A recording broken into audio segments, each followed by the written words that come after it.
I earn my pay. Hard work, do it every day. Hello, everyone. Welcome to Snipes Castle, the U.S. Navy Sailors Podcast. I'm your host, Senior Chief Retired D. LaMonica. Welcome, and thank you for joining us. Today, we got a good show for you today. We got a shipmate that I serve with on board the USS Ford Sherman. We're going to be talking to and interviewing again. This is Snipes Castle, the U.S. Navy Sailors Podcast. And what we do, we try to interview each one of our shipmates because everybody has a good story to tell. All right. What I would like to do is bring in our guest. Well, let me first off by saying that we was hurting for second classes on board the Ford Sherman.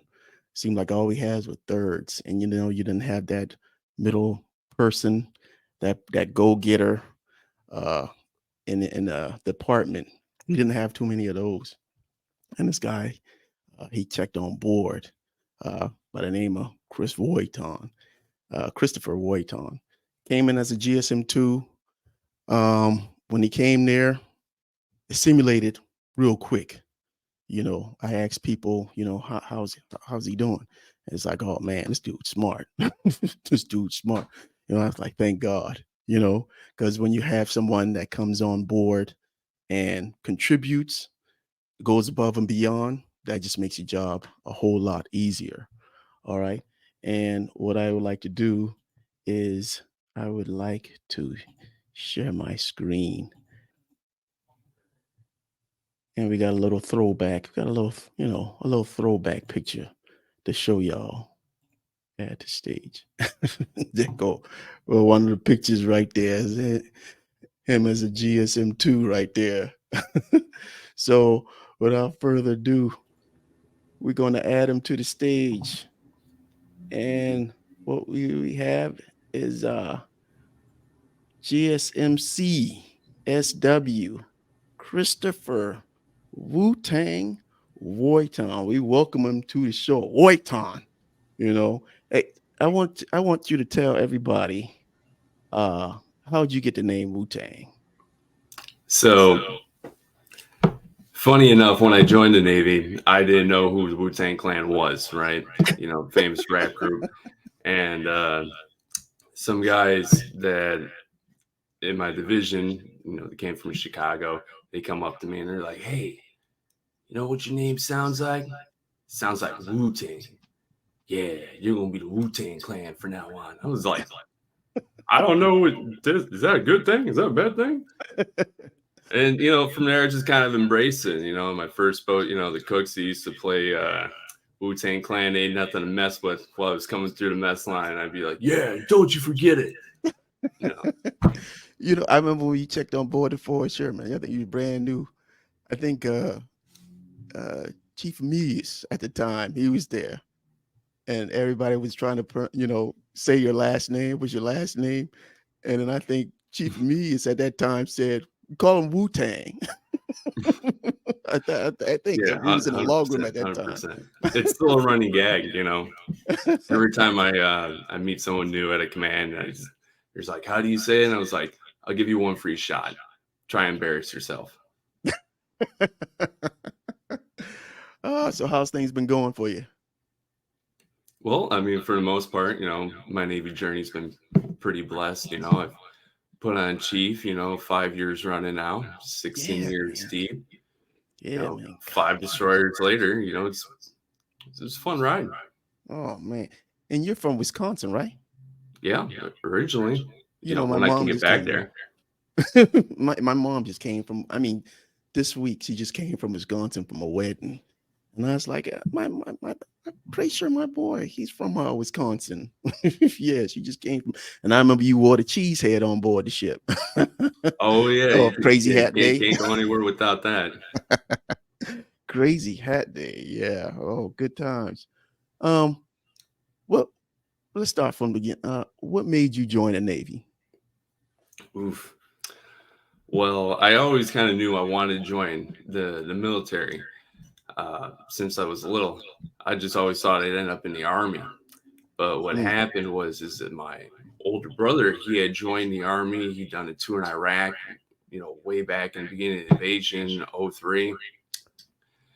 And, he came back home, had all sorts of problems and stuff like that. Saw his friends die out on the field. And the army, it came my turn 4 years later.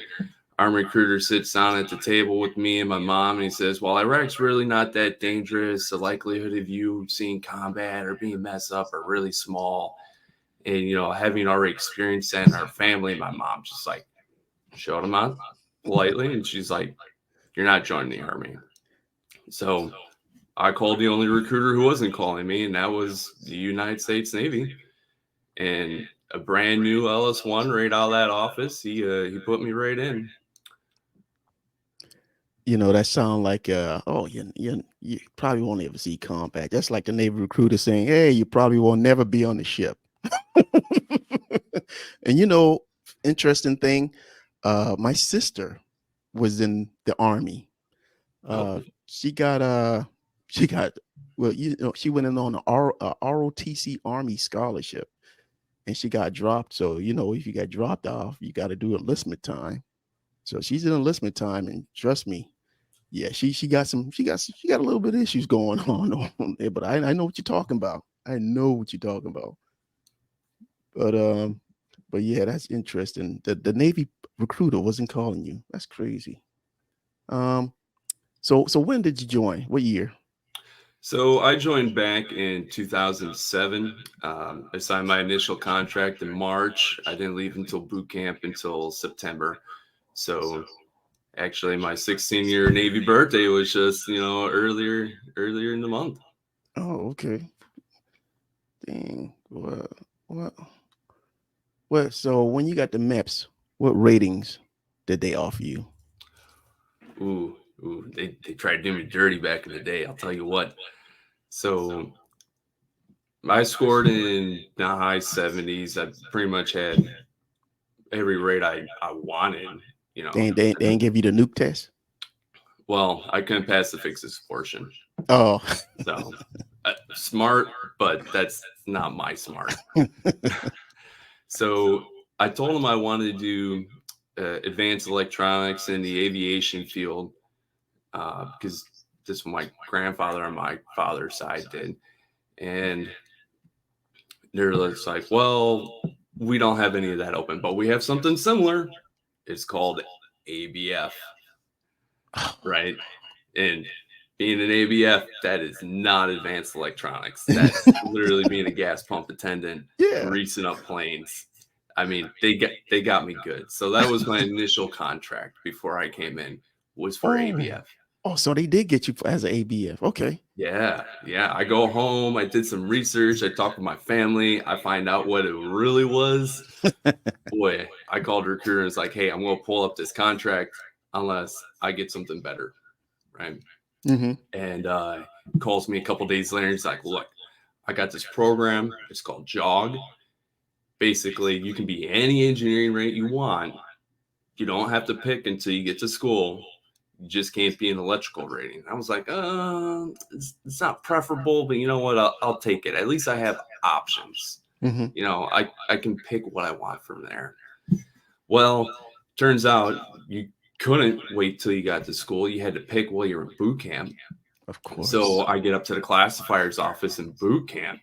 They lay out a list for me of the rates I can pick. And it's all the mechanical ratings for engineering. And they gave me no descriptions, no breakdowns of what the jobs were. It was just the acronyms. Of course. So I saw that 3-letter word that said GSM, and I was like, oh, man, that must be the most important one. It's got the most letters in it. So, yeah, that's how I became a GS. That's crazy. But you was like one of the smart ones. You was like, and the recruiter, oh my gosh. Well, recruiter does his job.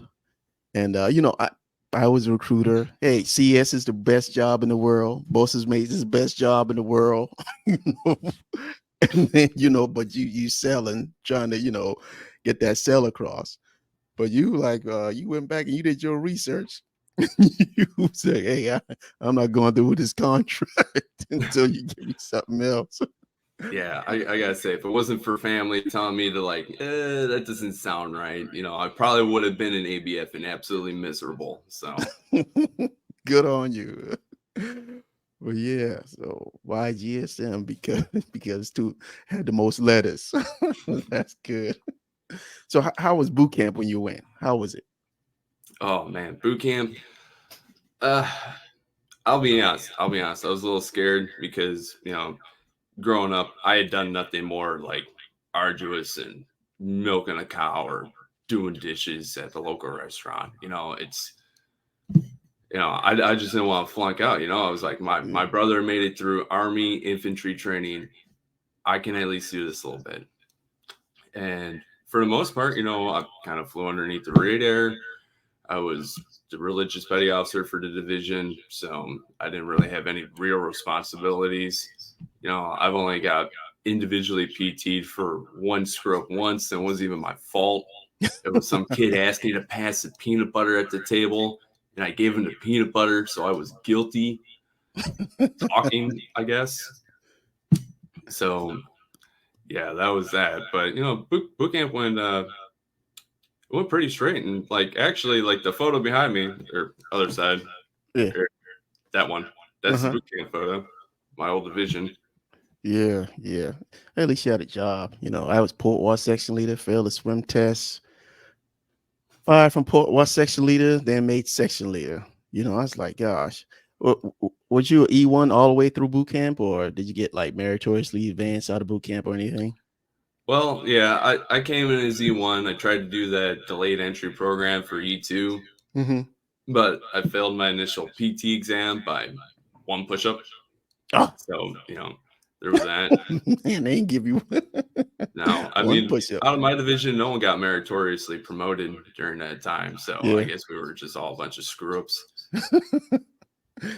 Oh man. Hey, But yeah. so you made it through boot camp. You go on to A school. Was you on that A school pipeline where everything was like computer based? Oh, yeah. Actually, that was year one of computer-based training after introduction at Great Lakes. Really? And Okay. not a memorable experience at all. Like Y- most of it was just students trying to figure out like how can we click through this by the fastest means possible. Of course. None Of of it was course. interesting. None of it was engaging. And then you would do your sections, and then you would move on to your labs. And the labs were when you actually got to touch things. But the only labs we actually did was you had to don an EBD, then you had to show how to use a micrometer.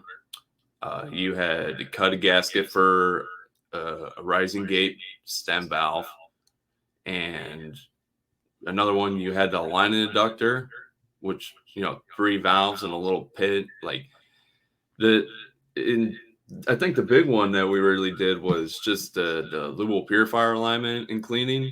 They Yeah. still got those units there, Hmm. but the labs were pretty blasé. Wow. That's shoot, y'all did more than what I did. Y'all actually cut a gasket. So y'all did that. Y'all was at the hot plant. Oh yeah, so they have the hot plant, but even back then it was condemned. Uh, Condemned. well, it wasn't hot. I can tell you that much. Like, and after they shut down, I remember because one side was a frigate plant and the other side was a Yeah. CG/ED Yeah. Yeah. plant, The frigate and size it where had I used to already been sleep at. robbed for parts by ships in the fleet. Of course. You Yeah, know, are you so serious? You say that they was being robbed by, basically cannibalized for yeah, parts. yeah, and they're not They was required to replace those cannibalizing parts the either. hot. Listen to this, y'all out there who are online right now. They cannibalizing the Navy A school hot plant for parts for ships out at sea. That is insane. So you can't even train the new sailors that's coming in, you know, with the equipment that they have because they cannibalizing the parts. That is insane. Oh my goodness. the hot plant was like, when we went over to the hot plant, I remember when we got over there, basically all we did was really hand over hand valve alignment. Shit, I couldn't even get that right. And then, I figured out, man, when I got to my ship, that's the CRP alignment we was doing. I finally figured it out. It took me till I got to my ship to figure out what I was doing, because I was all confused. But yeah, that Oh, is insane. yeah, 100%. And it was 2 weeks of PowerPoint training. That was your strand school for GS before they pumped you out to the fleet. And like, I remember just looking at all that stuff, and I was like totally lost in the sauce. I had no idea what the module like really looked like, what the Yeah. components and stuff were. I just Hmm. knew what they show you, and you can regurgitate things and make it sound like but you're just not gonna know unless you get your hands on this kind of stuff as mechanics and technicians. So Yeah. they really did a disservice to the engineering corps and the Navy by shutting down a lot of these practical plants out there that they have. Wow. I wonder how it is now. Oh, I'm it's so largely the same way. I ask new kids I get all the time, hey, how's the training? What are they doing over there? Mhm. XYZ. Oh, gosh. Funding for everything else, Mm. but the training pipeline. That's insane. Oh my god! At least when I went, the engine actually ran. It was actually down Oh there man, running. those days are long gone. Long gone. Yeah. Oh my Yeah. god. And I mean, even like a couple of years ago, they have a new training initiative where their only priority is to give sailors just enough training to survive their first 6 months in the fleet. Everything else is supposed to be OJT, unless it's Ba- advanced skills. yeah, basically placing the burden on the ship. But I'm gonna save my other point about the on-demand part when we finally get to your ship. But Mm. at the end of A school, how'd you get to choose where you went? The dream, they gave you the dream sheet. How'd that go about happening? So yeah, they always give everyone the dream sheet. You circle where you want. The ship's available. Well, they say they're available, but they're not available. Of course. And so what I find out is that dream sheet's just something to keep you occupied, and they pretty much put it in a shredder, Of course. right? And At least I the finally only got an reason answer. At why least I got to pick I where I got an want, answer of where it goes. yeah, yeah. I've talked to these people out there. That's literally what they do. It's like that's just like they keep you from riding, I guess, but they don't listen to that stuff. But I got to pick my first duty station because the guy walked into the room with us and he's like, "Hey, who wants to serve overseas? We got openings in Japan." And I was like, "Sure." This is why I joined, right? Get out of the United Yeah. States for a little bit. And the reason why they have such a hard time manning up ships in Japan is because it's hard to get people to get cleared to go out there. They got families, they got financial problems, Yeah. all sorts of junior sailor issues, Yeah. right? So I kind of got lucky with that. I remember when I was there was a guy named Carter, and he was the only one he was single, no kids, basically no credit, no nothing. It's like you want to, and they asked him if he's like, yeah, I'll go to Japan. He was the only one that went to Japan, but I did my dream sheet when I was in, and I wanted Charleston. That's when the Charleston base was open because I'd be home. Nobody else in that class. It was like 15 other people didn't want Charleston. Everybody else put something else. So when we got our our orders back or where we're going, every damn body got Charleston except me. I got Norfolk, Virginia. I'm like, ain't that's crazy. I mean, basically everybody in the class got Charleston, South Carolina. I can believe. I was like, man, that's he did that on purpose. But yeah, so your first ship was the USS McCampbell in Japan, right? Ah, yes, the mighty McShambles, How was that? relentless in battle, man. How was that when you checked on board? How was during your time there? Oh man, All right. Here's a C story for you. Checking into this place, right? So I take 2 weeks of leave. I take my flight overseas. They know I'm coming. I get on the base. They drop me off at PSD, and that's like half mile away from where the pier is on base. Like solid 30-minute walk. Yeah. But I'm a brand new guy. I don't know any of this, and it's already like 8, 9 o'clock at night, and I've got all my sea bags and stuff with me.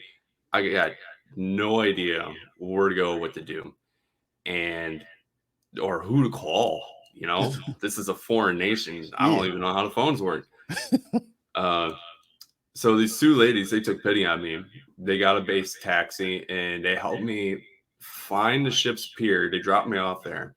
And I go up to the pier sentry and I'm like, "Hi, I'm here to check in." And he's like, "Oh, man, it's so late." And he looks at my orders and he's like, hey, you don't have to be here for like another 2 weeks. Why don't you just like find someplace to hole up? And I was like, where? This is a foreign nation. I don't speak Japanese. Where the hell am I supposed to go?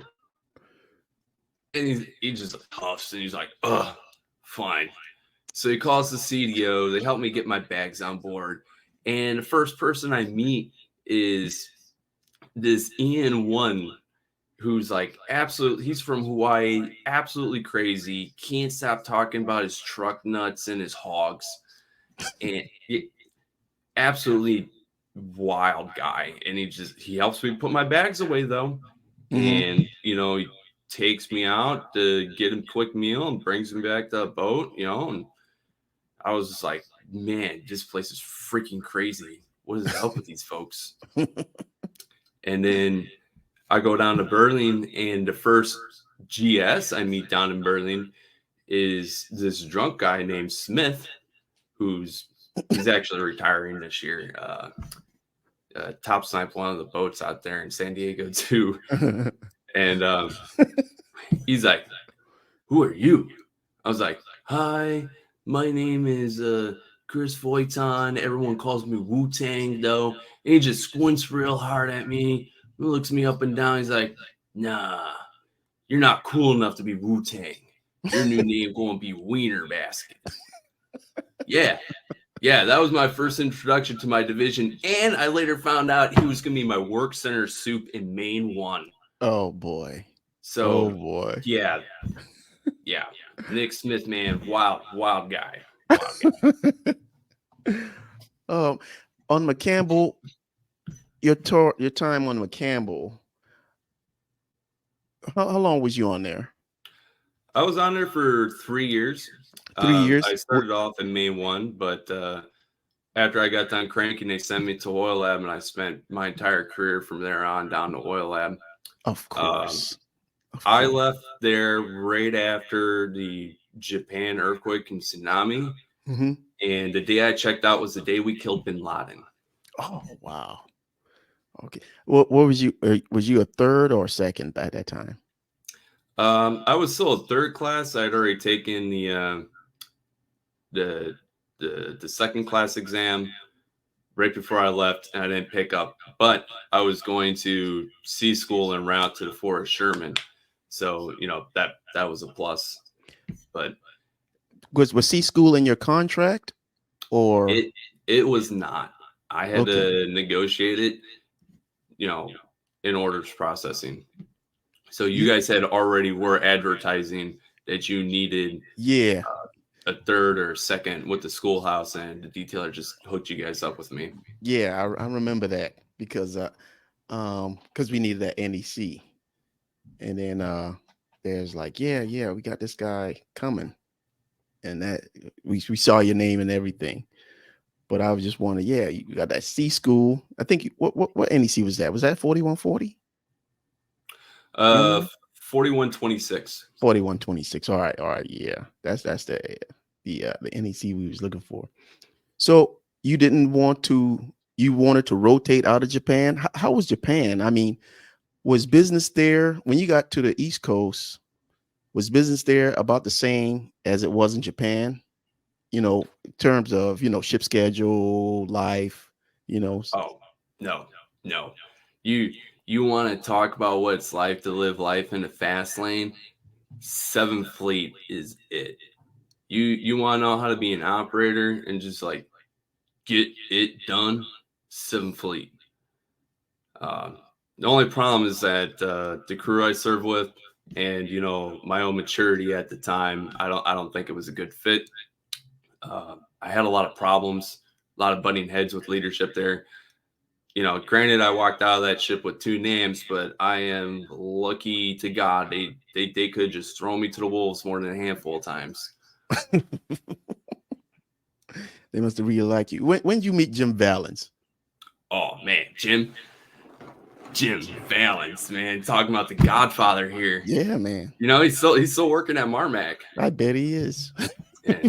That guy So lived yeah, gas Jim, I turbine. met him when he was still a Master Chief out in Japan when I was a baby fireman, and Mhm. he came on board and he was helping us troubleshoot number 3 GTG. And I remember my GSM-1, he kind of pulled me aside before we walked into the space to go talk to him. He's like, "Look, this is Master Chief Valens. This man knows everything. Damn right. He knows everything. You need to absorb everything from him like you're a plant trying to photosynthesize the sun. Right? If you say some nonsense to him, he gonna eat you alive." It's like I was like intimidated. I was like, "Oh my god, it's Jim Valens." So we walked into the space and talking to Jim. He's just like a kooky the fella, Coolest guy, one of the Yeah, coolest people you ever meet. he's brilliant. Yeah. He's very well thought out and meticulous in how he goes about his work. I mean, Yeah. hell, he even makes his own test equipment Yeah. to test the Yeah. engines. Yeah. When I met him, he was a second class on board the Kid. And I remember talking with Chief Nail. Shout out to Chief Nail, GSCS, probably Master Chief retired now. And he's like, "Hey, you can go down there and talk with Valens. I don't got half the knowledge he got. He's down there drawing schematics.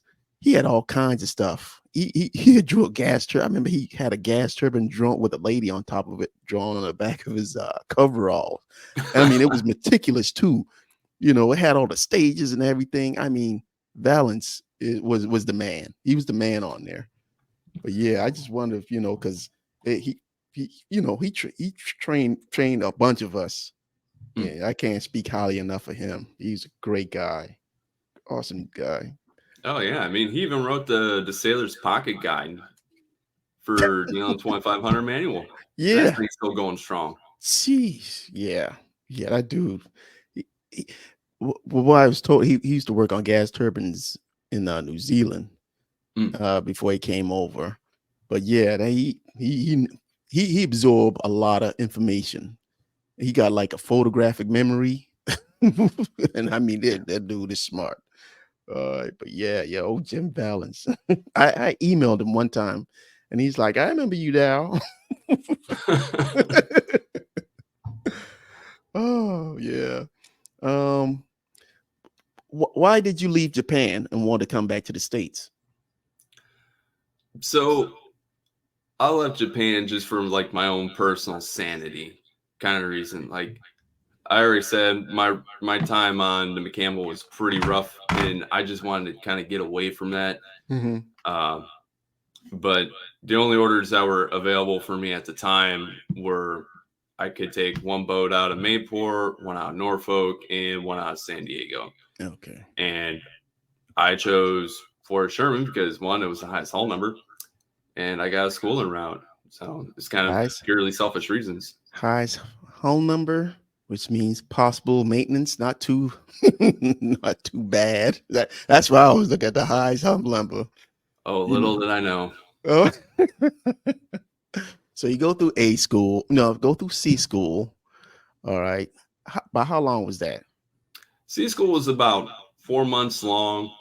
I almost got kicked out of C school, actually. My first Man, you a instructor. hellion, boy. I didn't know you was like that. Oh man, story of my whole career. Like either you love me or you hate me. There is no in between, right? Well, I go to C school. The first thing they do, they try to teach you the consoles, right? Hmm. And Jason Toussaint, he's our instructor. He's teaching us the EPSI. Well, Sant had only been on ships with a ring bus, right? And that's Of just course. 3 switchboards, 6 breakers, Yeah. super easy, right? Hmm. And 85 was a Z system. I had never seen a ring bus before. So I told him I was confused. I was like, that's not like DDGs the DDG I came from. And he's like, all DDGs have a ring bus. Like, this guy's our instructor and he doesn't even know. So I even drew the whole Z system up on the board for him to talk to him about it. He called me insubordinate and Course. disrespectful, Of and that I course. didn't know what I was talking about. And he wrote me up for like academic discipline or something like that. And during the first module on the M2500, tries to fill me out. I go to a review board. I drop my complaints there. Next thing you know, he's no longer our instructor. Oh, And we wow. got a GSMC Hui, real nice guy. And, I made it through module 1, go to module 2, where they teach all the auxiliaries, CRP, Yeah. MRGs, stuff like that. We lost half the class in that one module alone, right? Because it's all stuff they don't teach you out in the fleet, right? Yeah. You do basic maintenance on this stuff, but nobody really knows how it Yeah. works. So, No. Yeah. CRP kills people. yeah, it killed these people. And after that, section 3, the final one is the GTG. And, I passed that one with decent grades, probably left there with like a B plus average. I wasn't, no brainiac top of my class. But funny enough, the top grad there, a GSM1 Tweety, is now a senior chief Tweety. And I work with them at my EAP office now. Oh yeah. Oh, that's cool. But the instructor part where he got you for being a subordinate. It seems like things at Great Lakes had never changed. The instructors are gods, and you're just a peon. You're there to learn what they what they there to teach. And if you say anything that doubt them, they're gonna get you. you know.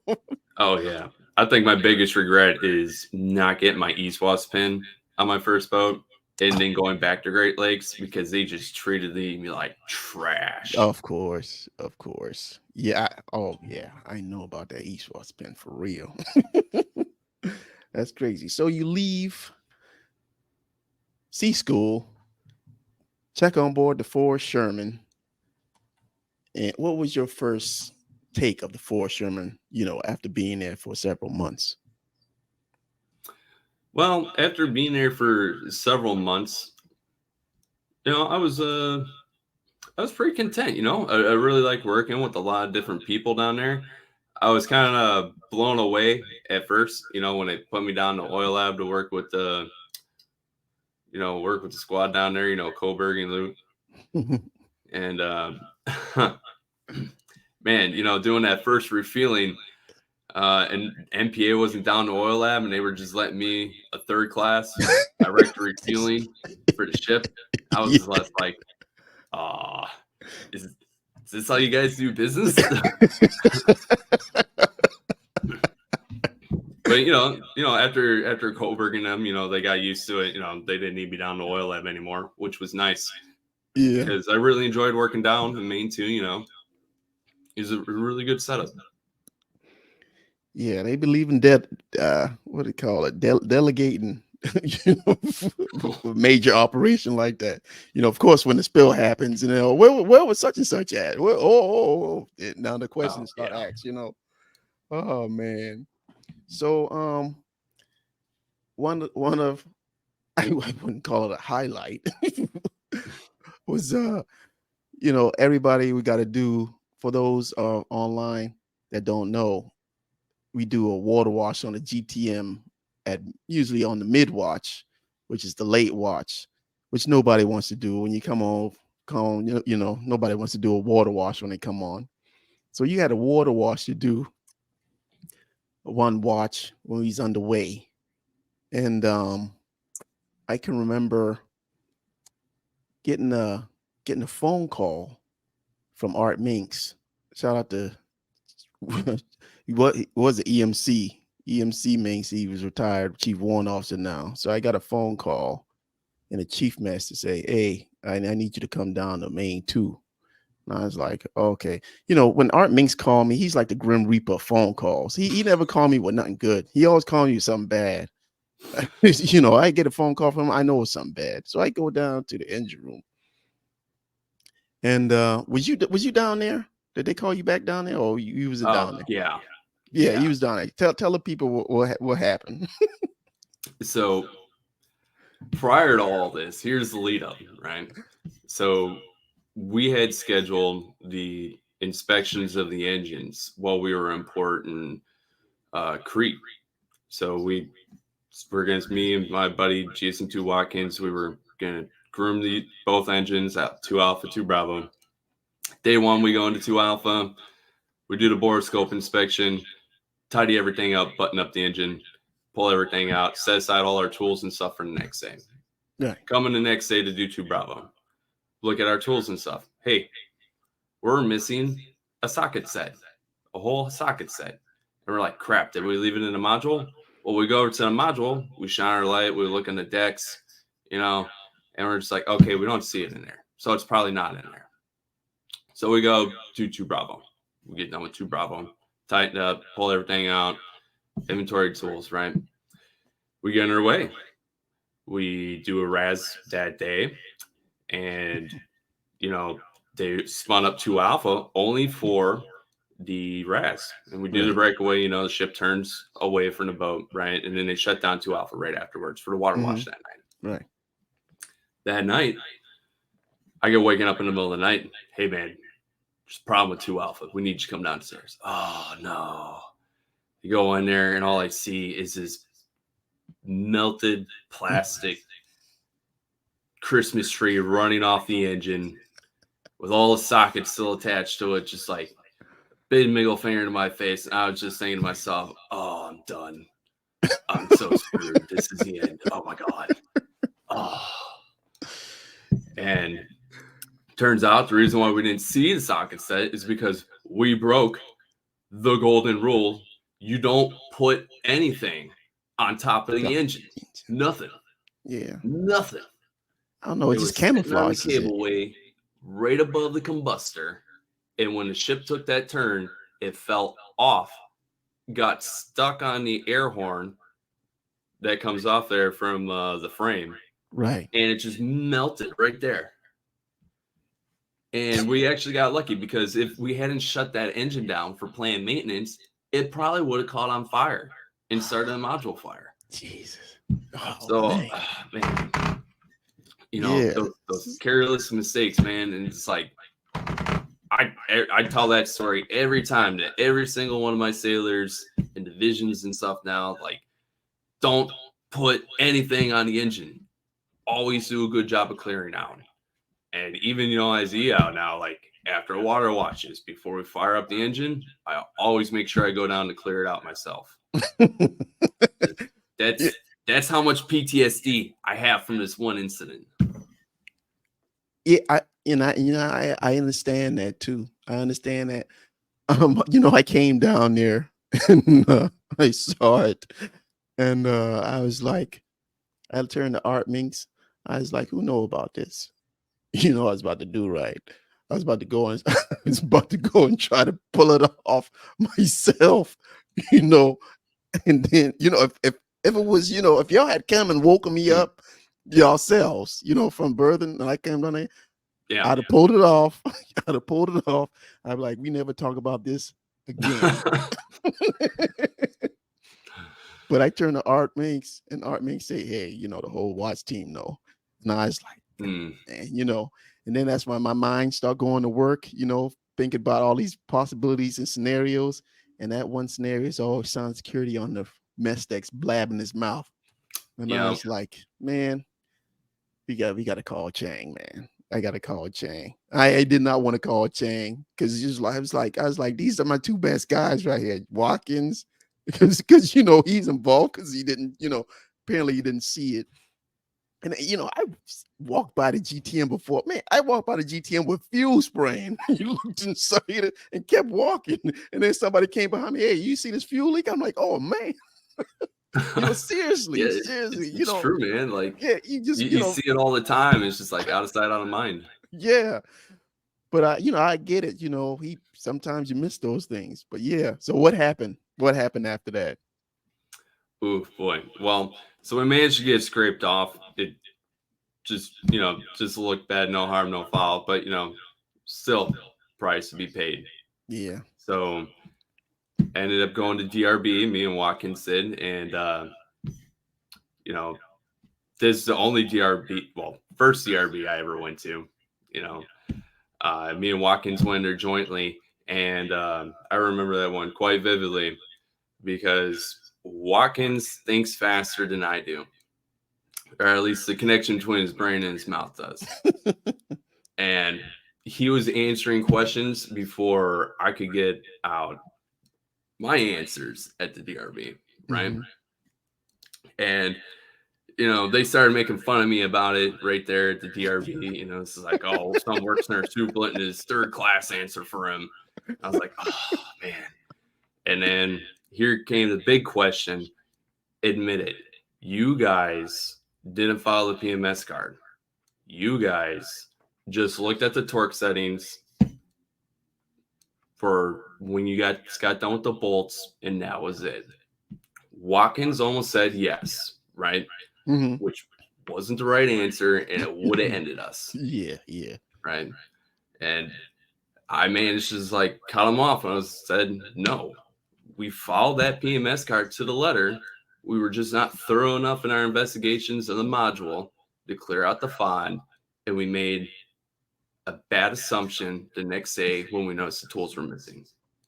So yes, we screwed up. We did not do our due diligence, but we did not conduct the PMS. And I remember that. You're sitting there at the thing, you're nodding your head. It's like, oh yeah, man, good answer. That was a great political answer. That's a good one, guys. I was like, damn. Then Senior Chief McGregor starts talking to us, and he gave us a good dressing down in there. He started walking us through the whole scenario. Hey, that could have been a fire.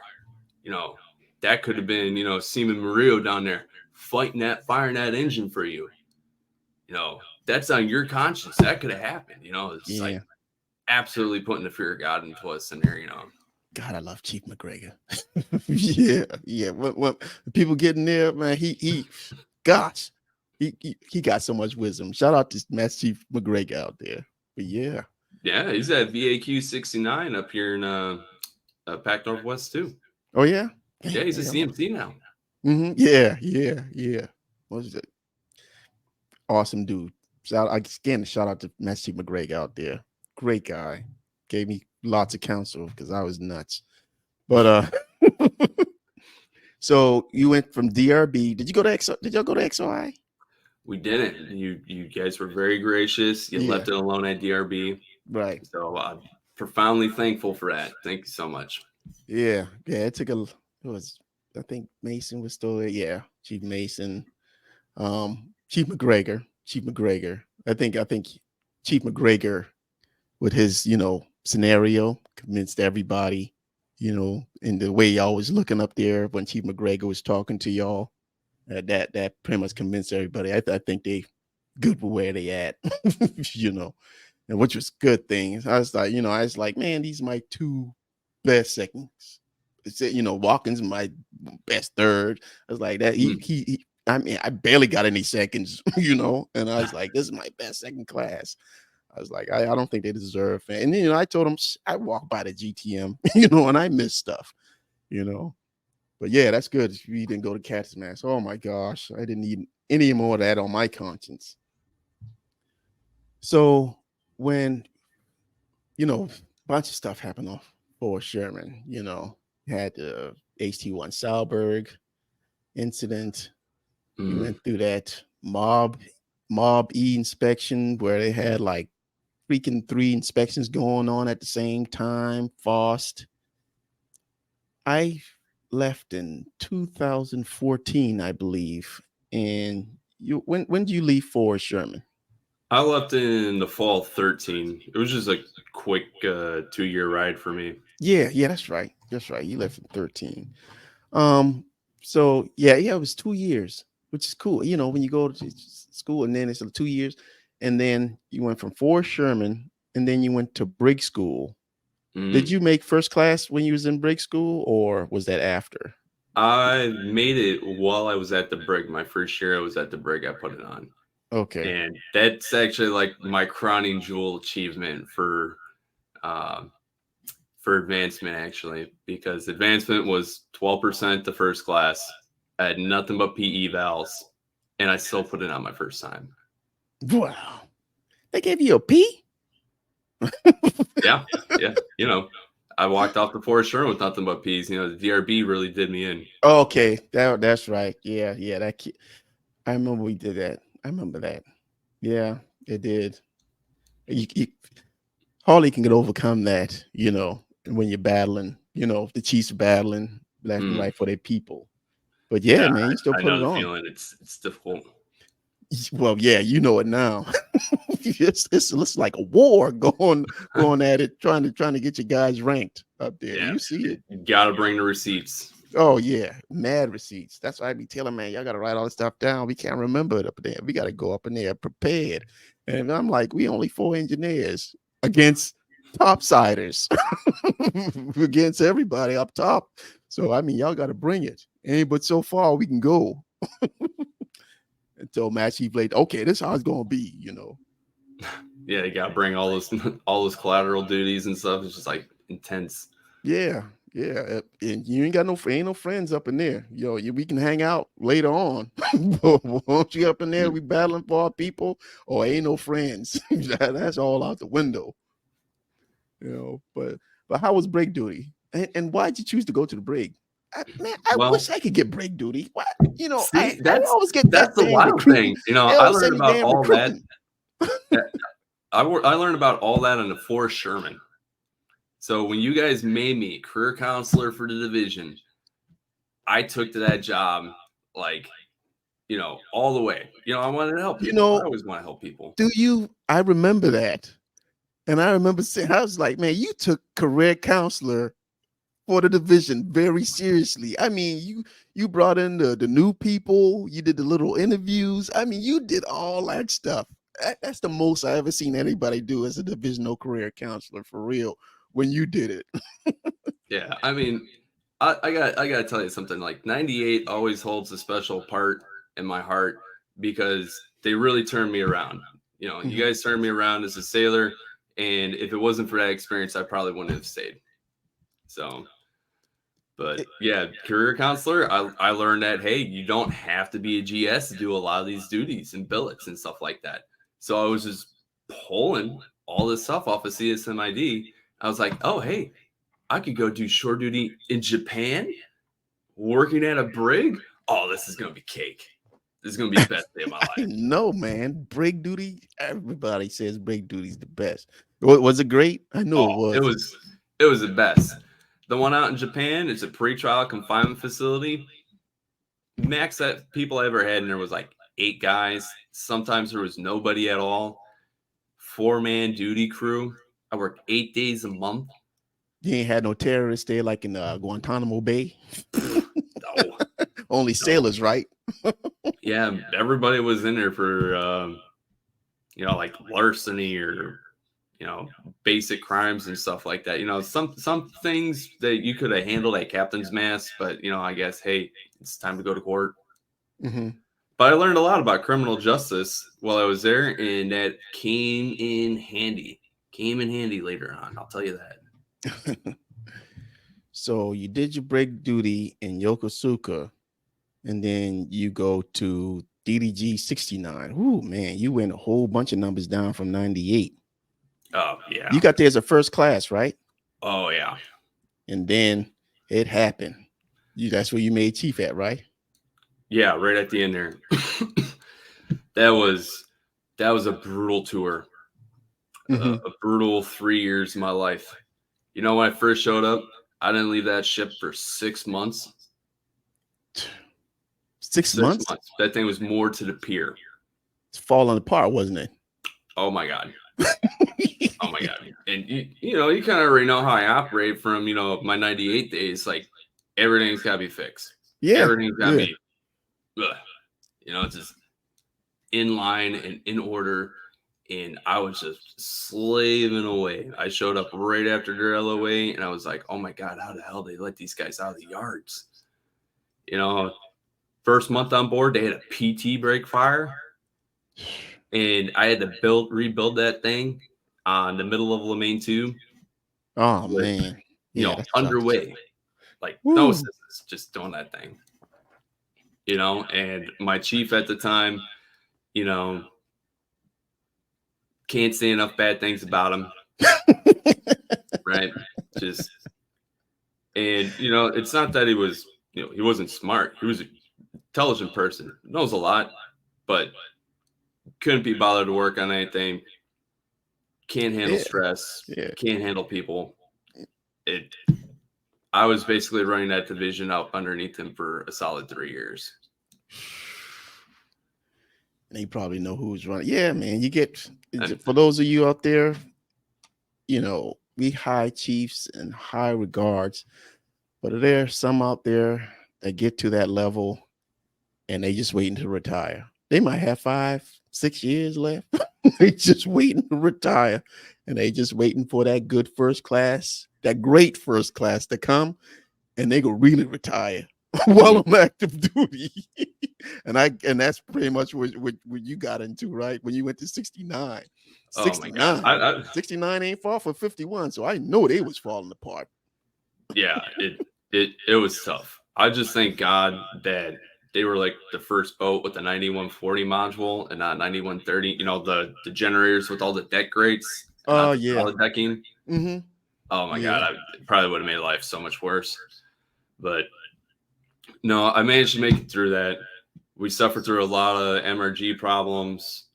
Tourney gear was making brass, torched a pair of triple S clutches, all sorts of problems, you know, and then there was, you know, the sailors were just over it from the whole LOA process and just bad leadership before then. And it just took a long time to turn that ship around. And, you know, I mean, it paid off, you know, in my evals. I mean, my first year on board, I was number 7 overall. And the second year, I was number 3 overall. Mm-hmm. So, and I mean, I didn't do any like collateral duties for the command or nothing. I just slaved away in that engineering plant. Engineered, I mean, on a ship like that, a first class, with a ship that's falling apart like that, you hardly got time to do any collateral duty because you down there trying to keep that ship together. You got barely time to take care of yourself. It's crazy. 69. As soon as I saw that number, I was like, man, I know. But you made chief on there, right? Yeah. I got selected in 2019. And I left that same fall on limb-due orders to swarming. What happened? So what happened for my limb-due? Yeah. Broken body issues, you know, probably exacerbated from, you know, burnout from working all the fucking time. I was pretty depressed at the time too. I just lost my father that year. You know, sorry to hear that. The lady I was trying to marry up and left me for reasons I don't want to get into. But, that's another sea story. You know, and you know, at this time too, while I was on 69, I was also taking care of my mother. She was my secondary dependent. Right. So I didn't have a place downtown. I was living on this ship in Burling 3, like an 80-man, no, it's 100-man Burling down there for 3 years. You wasn't in the chief mess? Huh? You wasn't in the mess? I didn't, for 3 years, I wasn't in the mess. I was just in first class. Okay. Yeah. That's right. So, okay. It was just a lot. And, you know, body just fucking gave out. Living on board the ship sucks, but I did it for so long. I guess I just got used to, you know, used to it because I was on there so long, but yeah, Honestly, it sucks. it's a lot better as a chief. Like, Yeah. It's yeah, way better as I a could chief definitely do this. Living on board isn't so bad being a chief. being a But chief. But blue shirt. Oh my mm, gosh, I couldn't do it. I see why people buy places, out town. yeah, I was like, man, I can't live here. I can't do this. But yeah, like as a chief, yeah, it's a little bit more comfort, to living on board the ship. So you went on Limdu from 69 to SWRMC. What safety department CPO? Is that like Marmac? yeah. So it's the regional maintenance center down in the Okay. Southwest, so San Diego. Hmm. And you know, when I got there, my CPO season wasn't complete, so the CMC there, he helped me out. He put me through, all my paces, got me through my final night, my acceptance. So I nothing but profound respect for CMC retired East of Worcester. If you're out there, thank you. Wow. So And you hadn't you were still going through when you was transferring, you was still going through you was transferring while you was going through, the chief, the transition pretty much. yeah, it just made me feel like even worse. Like I was just like, am I going to be a real chief? Am I copying out? Is what's going to be the end game here? Like I felt like so embarrassed and ashamed through the whole process. Yeah. And if it wasn't for Asa, like I don't think he could have put all that water back in the pot. Man. Yeah. Things like that go through your mind because you're not with the other selectees going through the things, and then in your mind, like, gosh, I'm copping out or whatever. But that shit probably did a number on you. And Mhm. then, then you had a chief at the time that probably pretty much put everything on you, on your plate. But yeah. See that, and people don't realize we just went over a story the last podcast about the carrier George Washington and the yards. They had 9 suicides in 6 Yeah. years. No, 9 suicides. I think that they was there for 6 or 8 years, something like that. What kind of stress level, they going through? And this is a ship, Mm. you say that just got out of LOA, Yeah. and then I mean out of the yard. And what was the DDG 69? What was the station? Where was that at? So they were originally out of San Diego, but I took them from San Diego out to Japan. Out to So Japan. I home port shifted them. Okay, home port. Hopefully, it would have. I've always heard good things about the shipyards. Hopefully, they'll be able to go in there one of those shipyards and they'll get a little upgrade. I remember you saying one time on Fort Sherman that the shipyards in Japan were night and day compared to the ones in the United States. Oh yeah, yeah, hands down. Mhm. Hands down. Sumitomo, Mitsubishi, I can't say enough about those guys. So they're just phenomenal. Just they I'll tell you for one, they don't hire crackheads off the street to go do lagging. And that's what they look like. They look like crackheads for real. So, Yeah, so it's always professional work. It's yeah, always done on time. people that actually care Mm. about getting the job done and doing it correctly the first time. You know, can't say much, a lot. Can't say, more about those guys in Japan. I've always heard good things about, the shipyards down there. I've never every ship I went to the shipyard seemed like we came out worse than what we went in. Oh, You know, yeah, it's like, living in that movie Misery, It's like they're trying to keep you broke so you have to yeah, stay. yeah. I was like, gosh, this is supposed to be a better experience than this.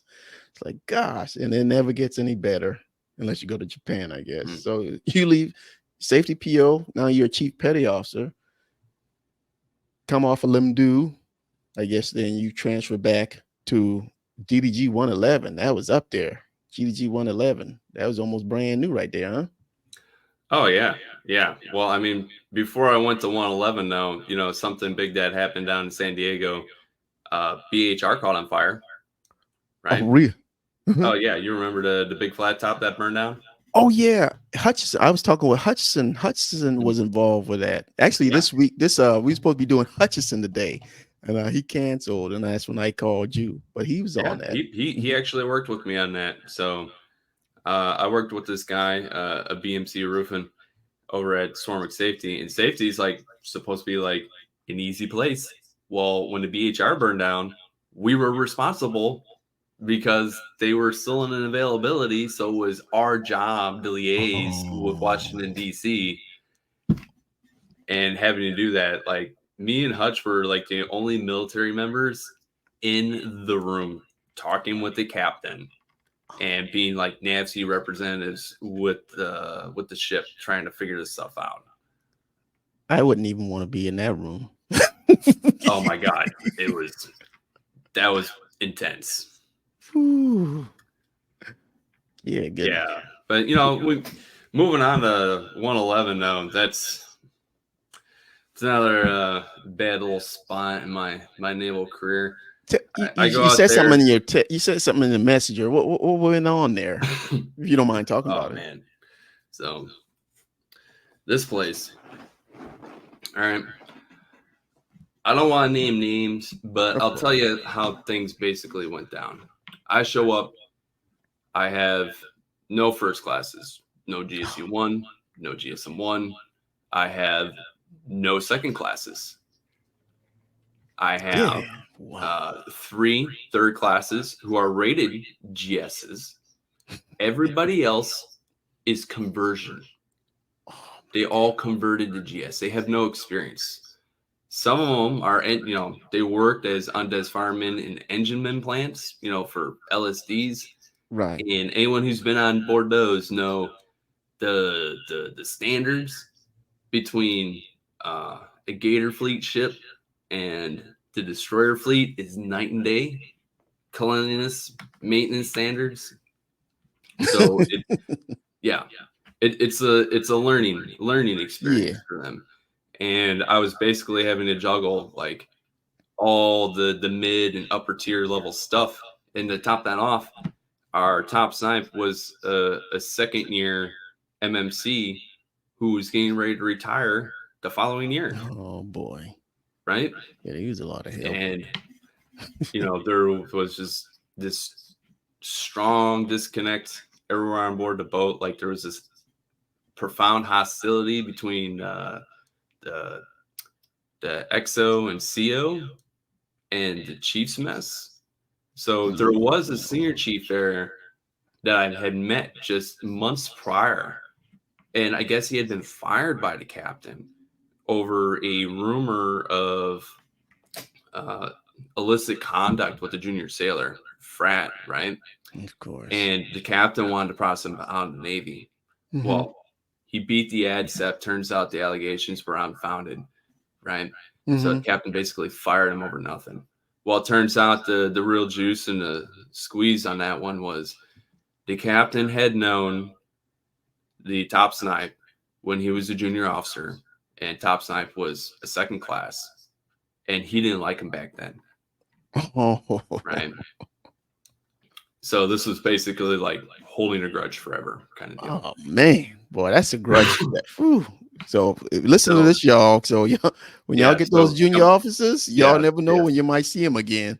I'm telling you, like train your junior officers the right way, right? You gotta don't be jerks. Like you might do it to the wrong person and it'll screw up the Navy down the road. Anyways, so coming back to the present, captain didn't like my chief engineer. Hated her, right? But I had a really strong MPA.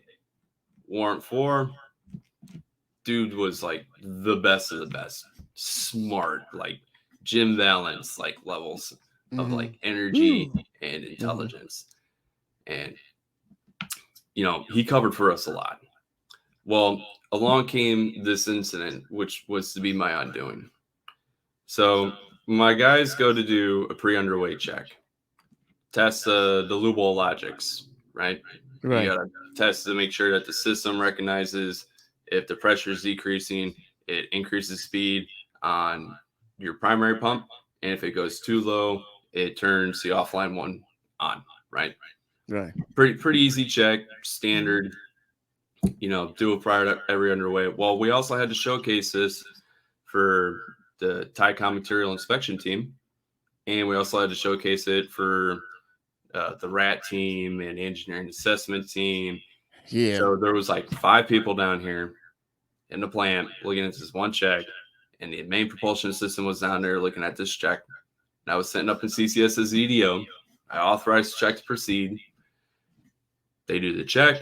Everything's good. Everyone signs off. Everyone goes their separate ways, right? Right. Well, come Monday morning, we close out the boards, right? Mhm. It's a 2-person check. My name's on there as a second person as a supervisor. And we copied, filled the tag out numbers for the plant testing in there. Well, it turns out the one tag that was supposed to be on there for Lubo Logics wasn't part of it. Right? Yeah. So we had missed the tag, and everyone and their grandmother had signed off on this check. And my Mhm. name's on there, Of course. right, as Yeah. a supervisor. Yeah. So I'm on the hook for gun decking now. Oh. Right? So it's immediately caught by the MMC. And, to his honest, he chews me out. And he's just like, oh, you afraid I'm not going to send someone up for gun decking? I'm like, whoa, we did the check. We missed the tag out. No one gun decked anything here. It's administrative failure. Yeah. Let's do training and figure this out. And he's like, okay. I don't know if I should bring this up to the captain or not. I tell him, I was like, look. Hey, is this the chief to chief?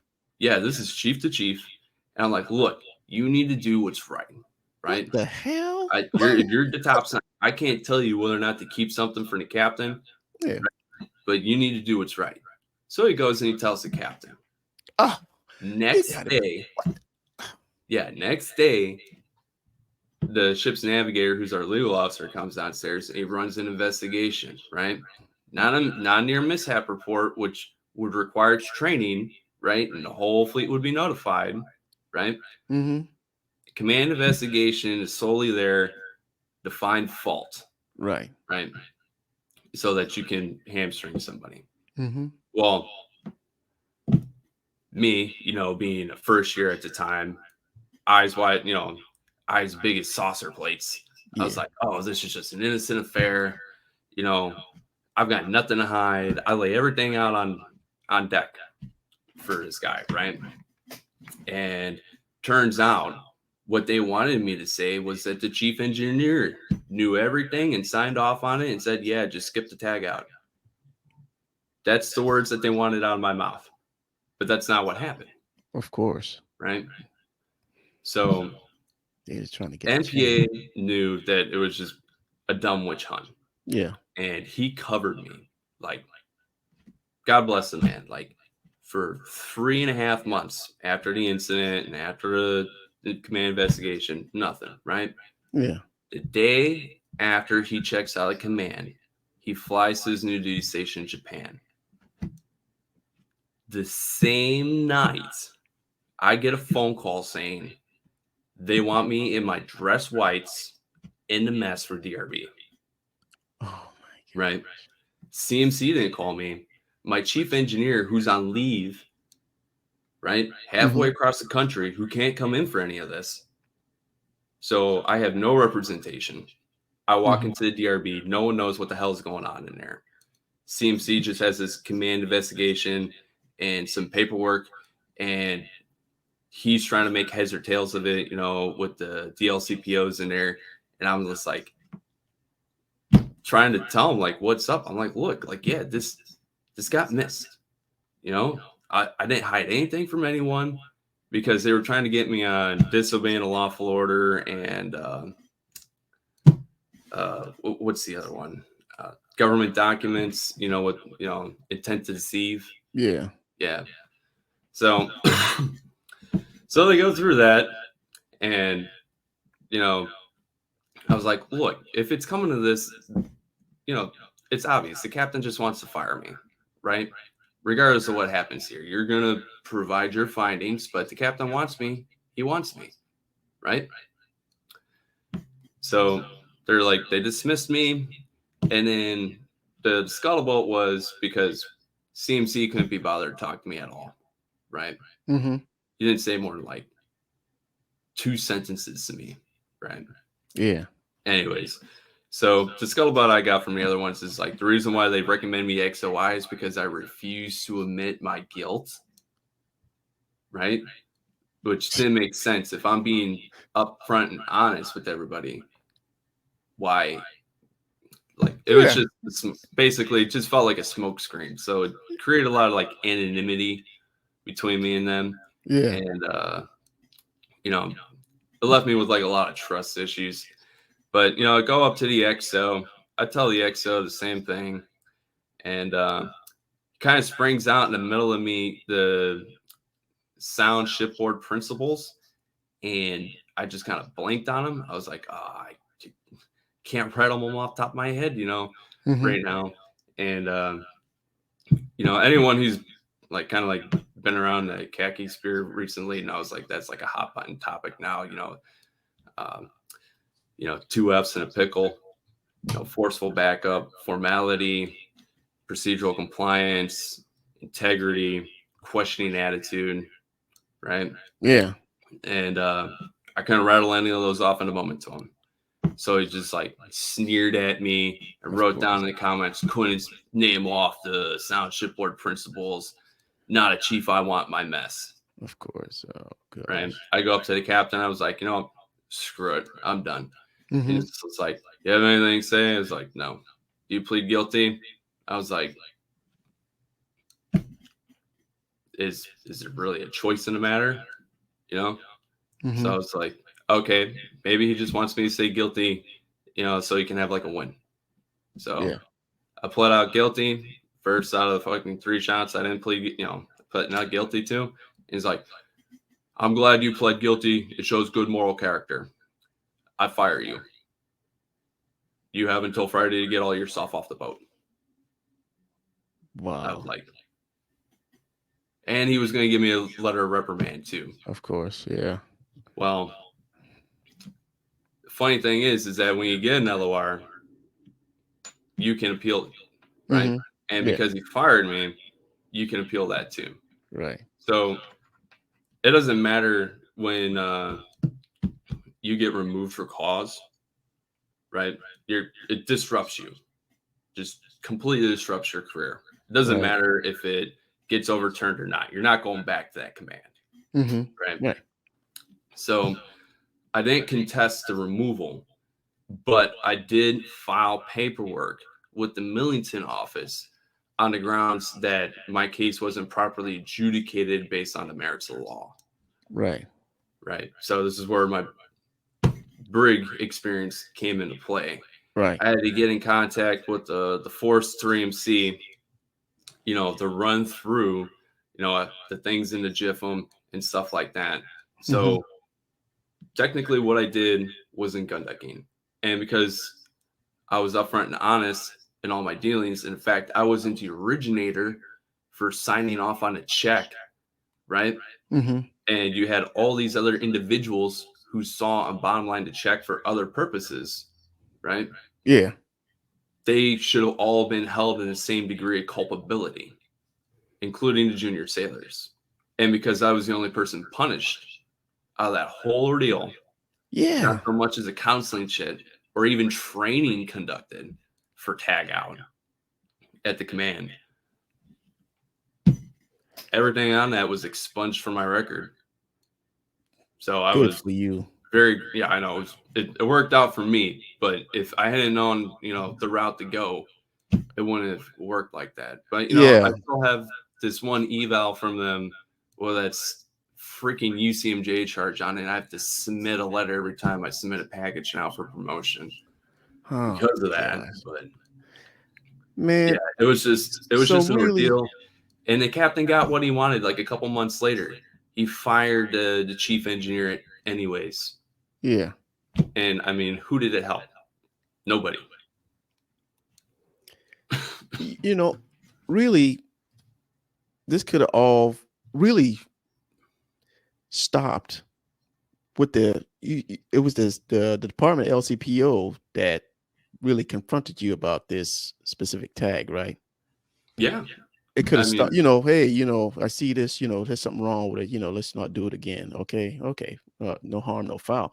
But that doesn't sound like a tight-knit chief mess, or, you know, for engineering chiefs at that, man. That just dumbfounds me that he would do that. I think it's just a lack of experience. Like I said, he was only a second year, right? And the EMC, he was a first year. I was a first year. The GSEC was the only like senior one, but you know, he was kind of like out of the picture as it was too. Yeah. So there was just like a whole bunch of us junior guys down in engineering. You know, we didn't have that experienced hand on deck that knew how to like work their way through these kind of issues. You know, Yeah. as like a department LCPO or Hmm. even like a smaller chiefs mess. Yeah. Man, that's insane. That wasn't all that right there wasn't, to me, in my opinion, could have stopped right there. Yeah, it's Handle it between conversation. you. Yeah, and it's like, I'm gonna get one up on you. Yeah, that's a chief mess I wouldn't want to be a part of at all. And in fact, that really pisses me off.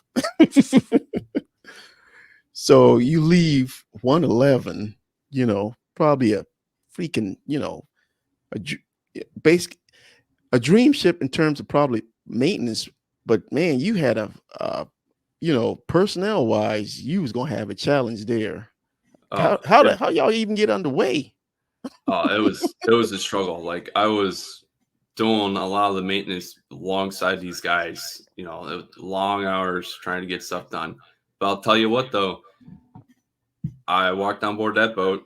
I did their entire basic phase with them before they let me go, Hmm. and I delivered the best Flight 2 DDG numbers for a Ready 6.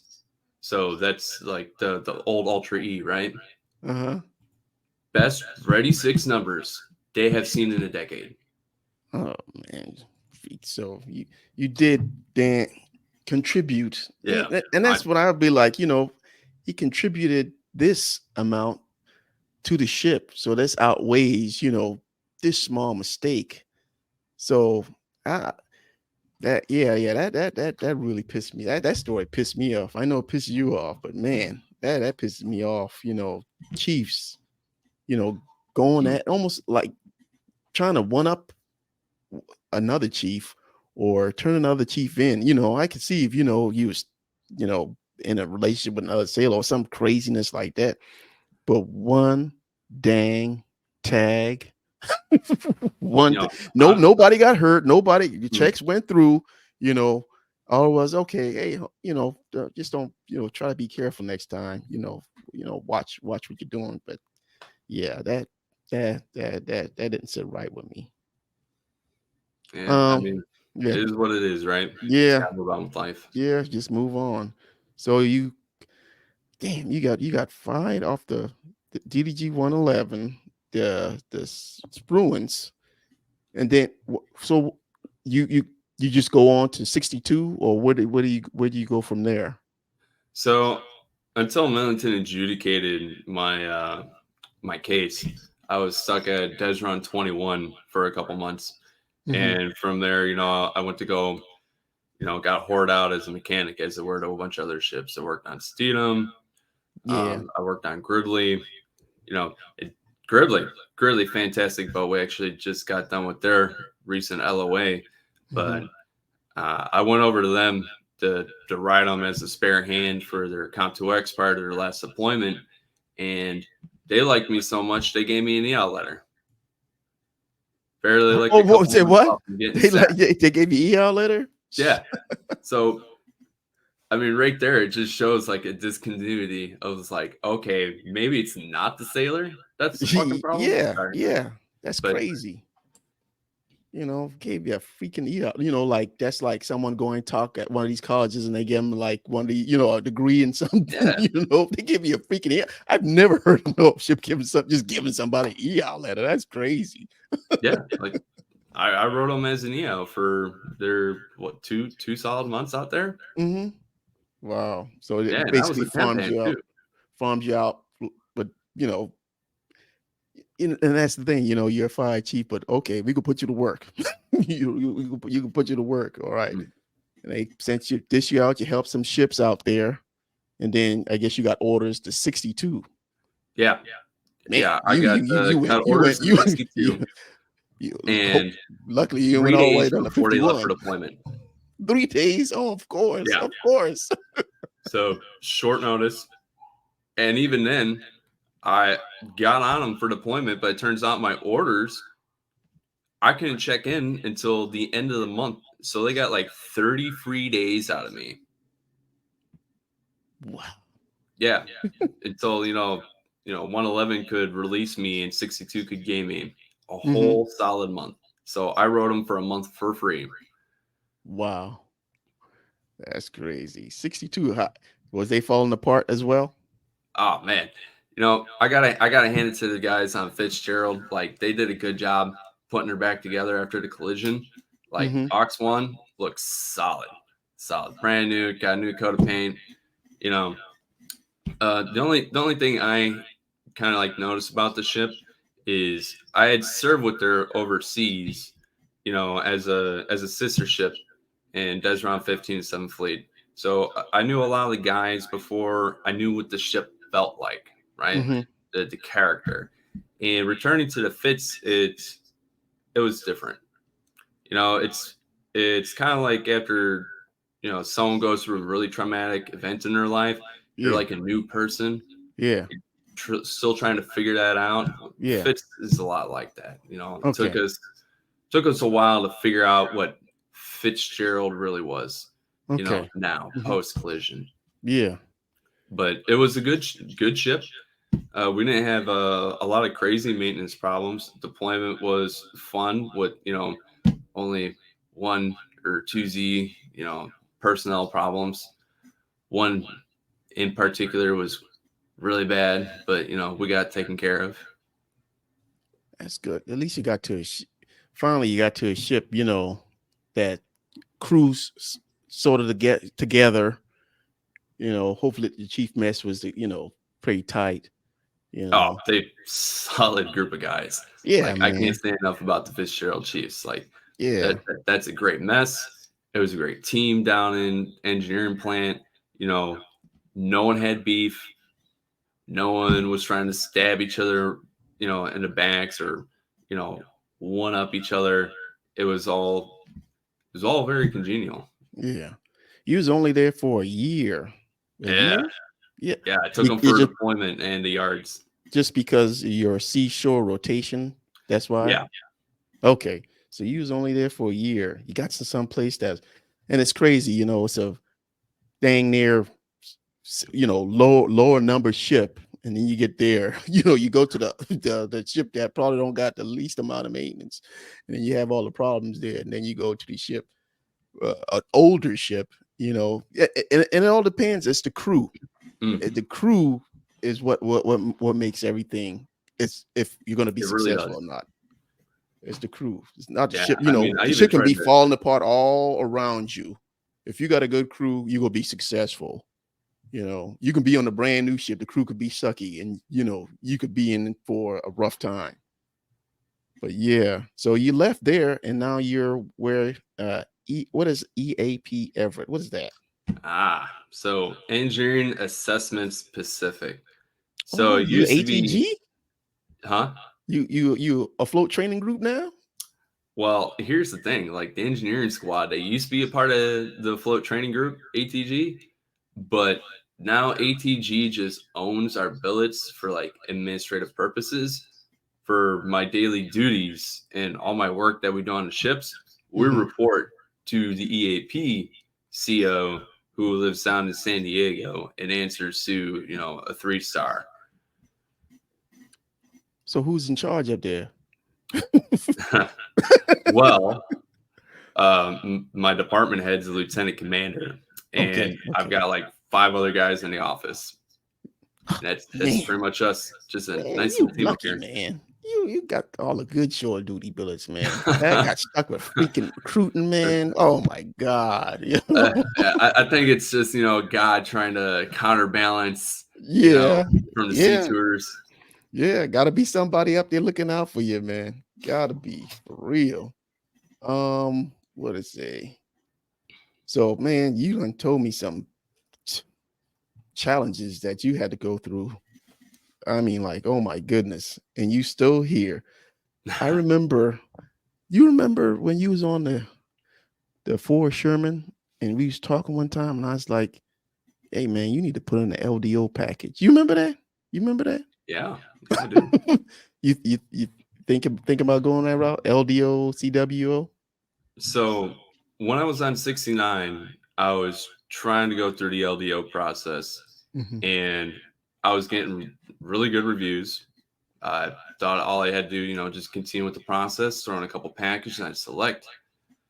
But when the limdo happened, if you're limdo, you can't submit packages, Right, right, right? right. So Mhm. that was 2 years right there. And then when I came back out to sea, I was over my limit for LDO.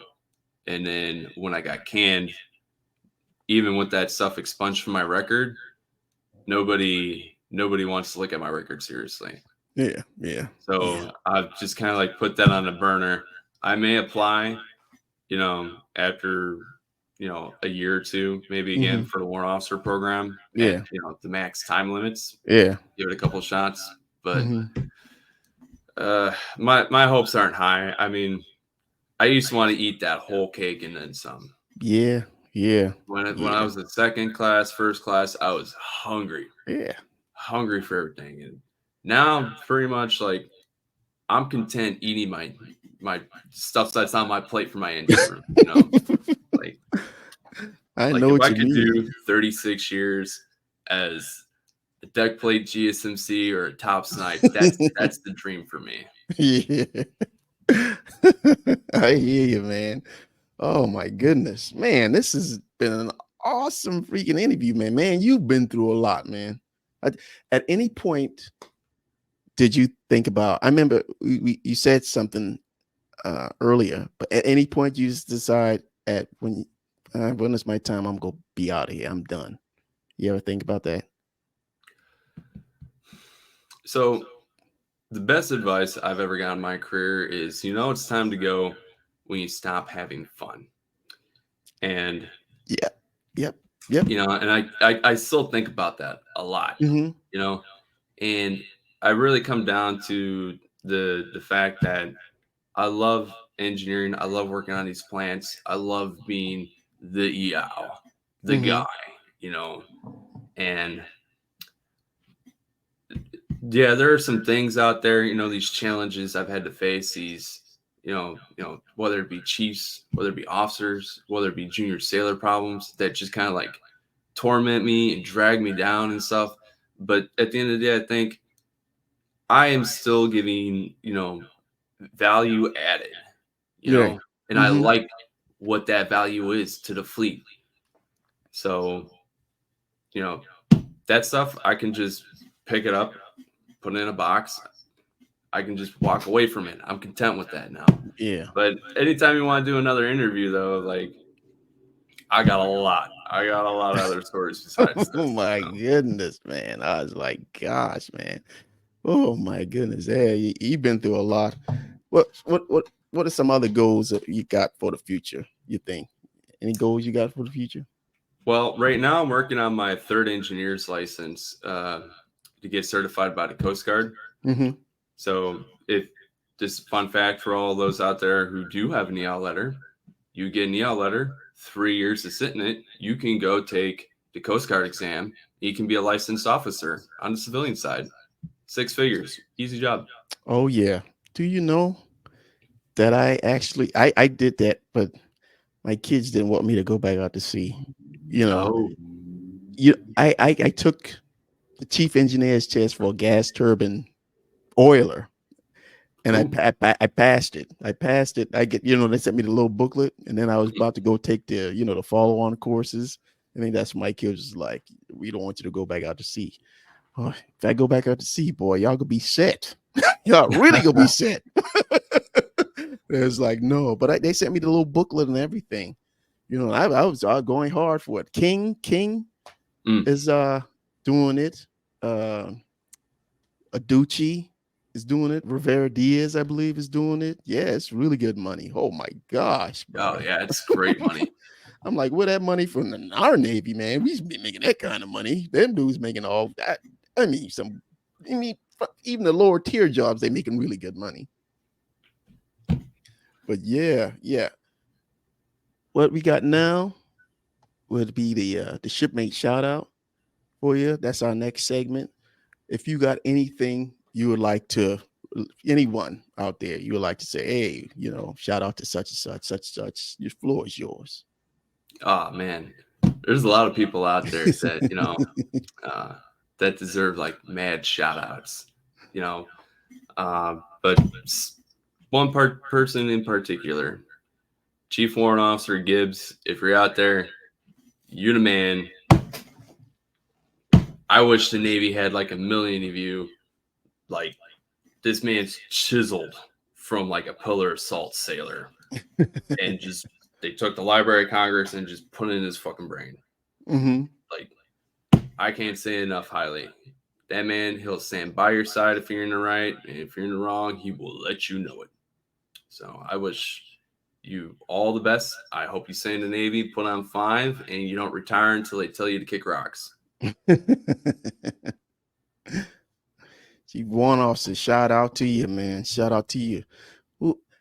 One shout out that I forgot to do. You got any more? Or was that just one? Oh, just the one. I talked about a lot of other people already. Okay, so. Yeah. A shout out I give to Ian 3 at the time, Laura. I think he's got to be chief now. I remember the last time I seen him, he was an Ian 1, but I don't too much do social media. I'm on there now, but I'm still trying to find him. To Ian 3, Laura.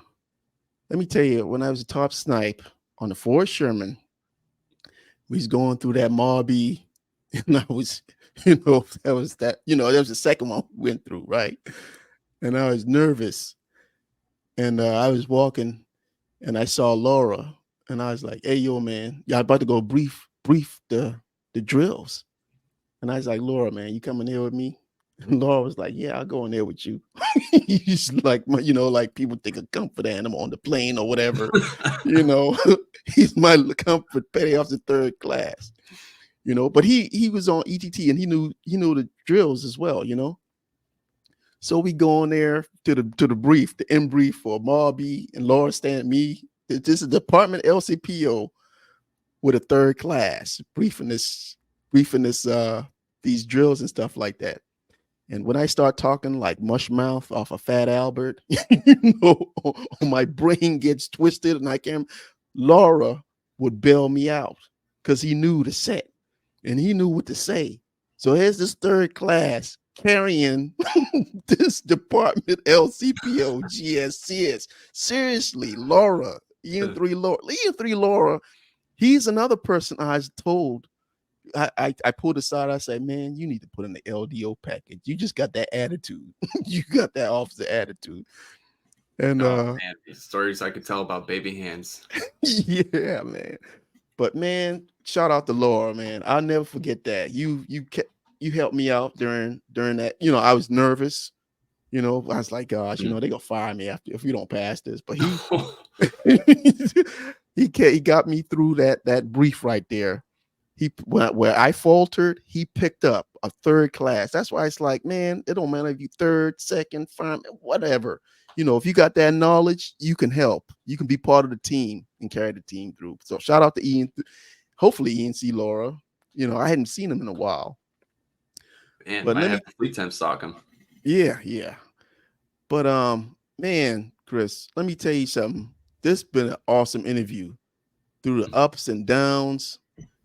You still persevere on, and when I saw you as chief, I was like, yeah, I knew. I remember when we was on the ship, Boy Sherman, and I think it was different guys in the oil lab. There's hydrant them hoses, them fueling hoses, and there's like, hey, our hydro machine doesn't work, and then you came, so I was like, hey, Boycott, could you figure that out? And he's like, yeah, you went on and you came back. Yeah, I just went across the other pier and got their hydro machine and hydro the hoses. I'm like, God damn. Yeah, that's that some fleet mentality right there. You got to get it done. Yeah, man. I remember that. I was like, then I said, boy, you my special operations guy. I remember that, man. But yeah, but through it all, I'm so happy to see, you persevering on. How many years you got in now so far? 16 down, 16 down. Hopefully 16 more to go, Man, you've been on 1, 2, 3, 4, 5. Man, you trying to reach that big old 6. You might supersede me. Go on to maybe 7 ships. 8 deployments. True, man. Yeah, you done passed me. And you still got a ways to go. All right. So we really proud of you out here. You see, so I flashed some of the comments they out there saying what's up. But it was great talking to you. It was an awesome interview. Learned a lot, and learned a lot, about the good, the bad, about the Navy. And that's what we do at Snipes Castle, because everybody's different, everybody's special, and everybody got their own story. And that's what we try to relay it to everybody, so everybody can learn. I mean, with your story alone, I mean, you got a whole heap of stuff everybody can learn from. Oh man, that's just the main storyline. We're not even side questing here. Yeah, that's what I was like. Man, I could just sit on here and tell sea stories for days. You can learn from. But we really appreciate you coming, talking with us, taking out the time of your day and sharing us. We got to give you Oh, thank you. I really appreciate the invitation too. Yeah.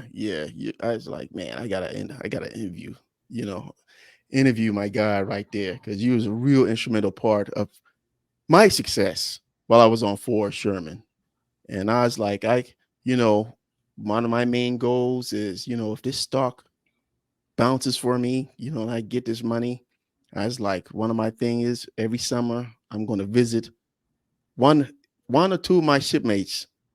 Just visit them if they're in a different state or whatever. Just visit them, just to say, hey, thank you. Take you out, you and your wife out for dinner.